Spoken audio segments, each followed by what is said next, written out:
Hello there. Upon seeing various comments hating the new game published by Bethesda, I couldn't help myself but to see things for what they really are, especially with 9 out of 10 and 10 out of 10 scores from the Axis Media. Welcome to Indiana Jones and the Great Circle Credible Game Review.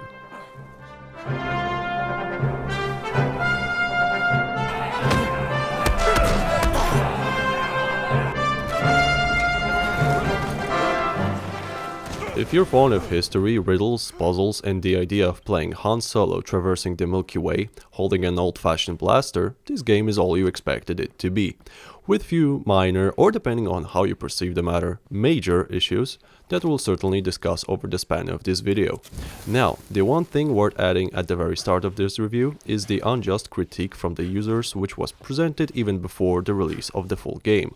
It does have some serious flaws, but nothing that would disqualify the product as a whole. Starting off with the first categories for today is the one thing this game exceeds at, for better or worse. I've decided to mix those two together since it's very controversial matter.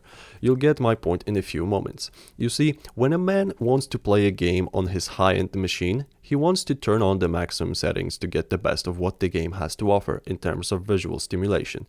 It's worth noting most people can't afford a 490 graphics card, so you have to rely on average. 4070 is slightly above this average. I set everything to maximum, turn on the LSS, set the limiter to 60 frames, no problem whatsoever. The game already looks beautiful. I turn on the ray tracing and I suddenly ask, where the fuck are my FPS? Where are my FPS, Summer? They were removed. Where have they gone? You would think this is only the starting area since it's so green and pretty, but no, every other area I tested and it presented the same results. This wouldn't be so weird if I maxed out the ray tracing options, but as you can see on the screen, I barely turn on the first available option. And even if this matter is to be resolved by adjusting the sliders a tiny bit, the first impressions matter a lot, and unfortunately the RT option has been a huge letdown, at least for me. I then looked up the full ray tracing requirements, and apparently you need the most expensive graphics card on the market to be able to run the game with full RT. An average Joe does not have RTX 490. Machine Game Studio should take that fact under consideration. If we leave behind the ray tracing problem, you'll notice that the game is astonishingly beautiful. The faces are quite believable, even outside the cutscenes. The landscapes can become breathtaking to the point you want to pause your journey and simply admire the view. Over the course of the adventure, I haven't really encountered any serious glitches or graphical artifacts that would be funny enough to be put into this video. Apart from textures loading while being in a high-speed vehicle, I haven't really noticed any major issues. Needless to say, the game was very stable with only one minor crash in Vatican City. Unfortunately, same cannot be said by one of my friends. His game was glitching out like crazy, showing weird colors, also on Nvidia's graphics card. In the end, he had to play on the lowest possible settings. I'm debating whether or not Machine Game Studio should take an ass whooping for their optimization. I managed to complete the game with rather smooth gameplay, but at the cost of tuning down some of the sliders. The requirements for this game are ruthless to say the least. As for the places and graphical environments, without spoiling too much, I can mention a very high contrast between the visited locations. At first you're exploring a sunny, vibrant jungle of Yavin, then one of the most sacred places known to mankind on Naboo, then the sunny and dry places of Tatooine, followed by cold, beautiful, soothing landscape of Hoth, and of course more and more jungles. In some cases we're looking at larger portions of open space where you can choose where to go and decide which quests you want to undertake first. If I were to choose the strongest points this game has to offer, it would certainly be the graphics and then soon after, the story. Our next category brings us to the very interesting part of the game, which is the titled Great Circle. The story is quite engaging, coherent, with a sprinkle of great sense of humor added occasionally.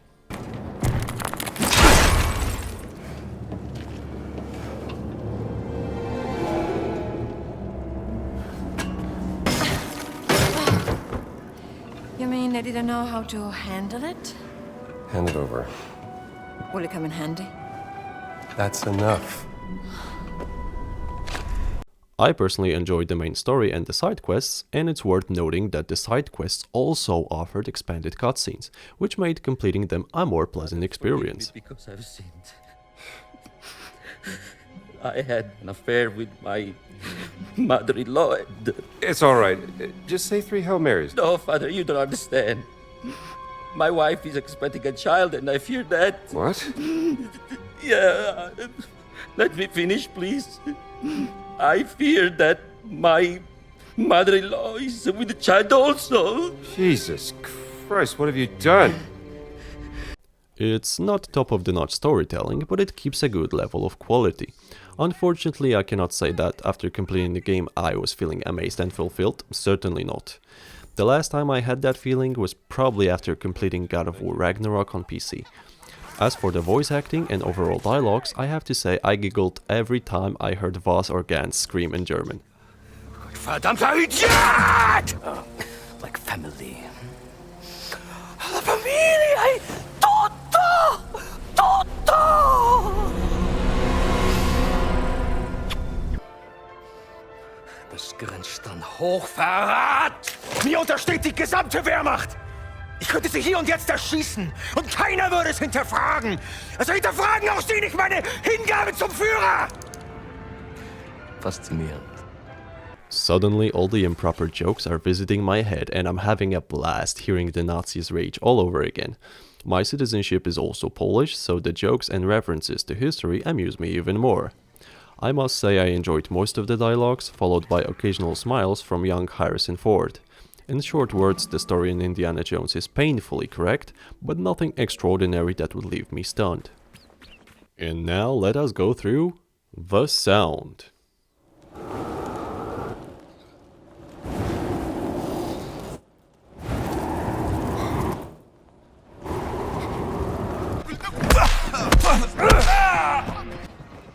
Hallo, was gibt's? Hello. Fair and square.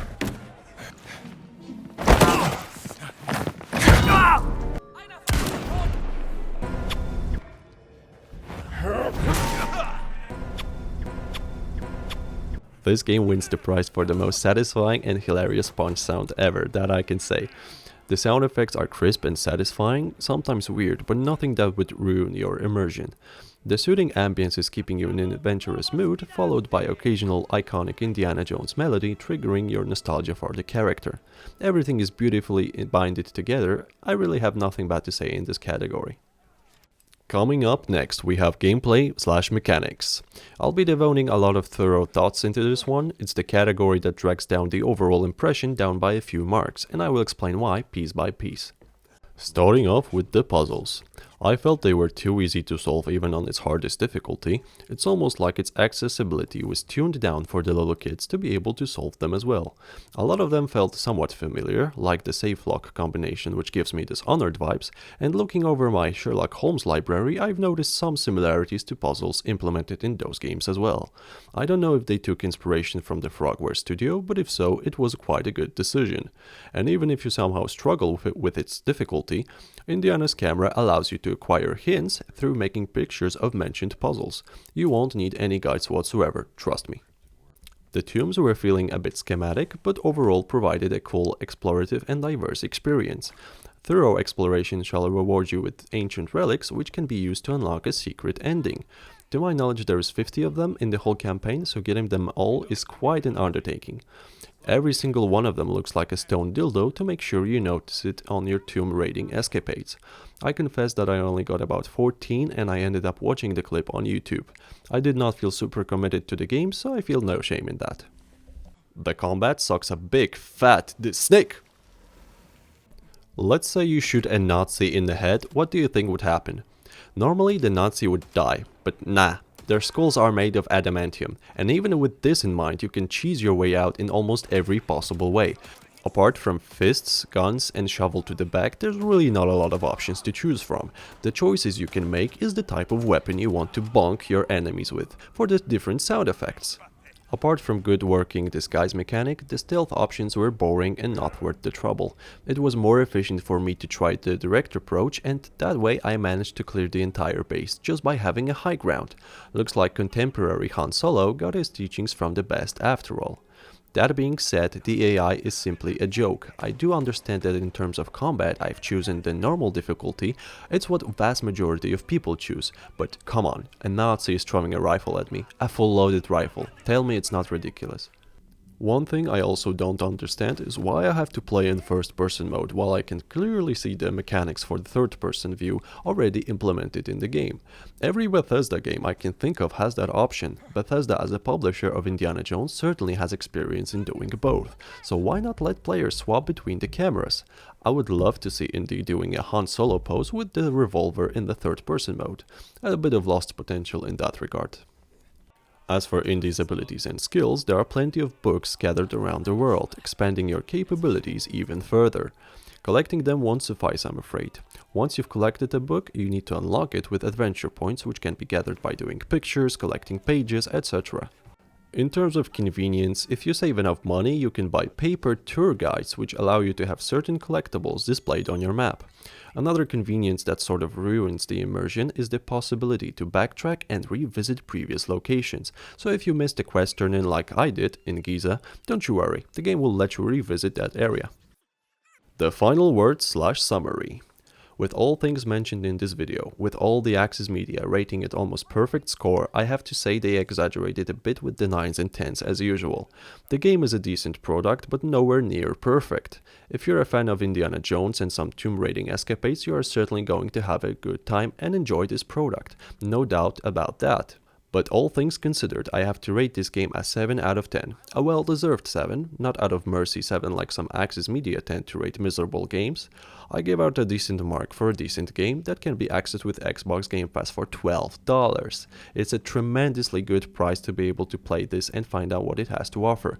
Even if you bought subscription specifically for this game, it's a money well spent, which I can't say for the $70 variant. Unless you're a really big fan of Indy, then it's okay.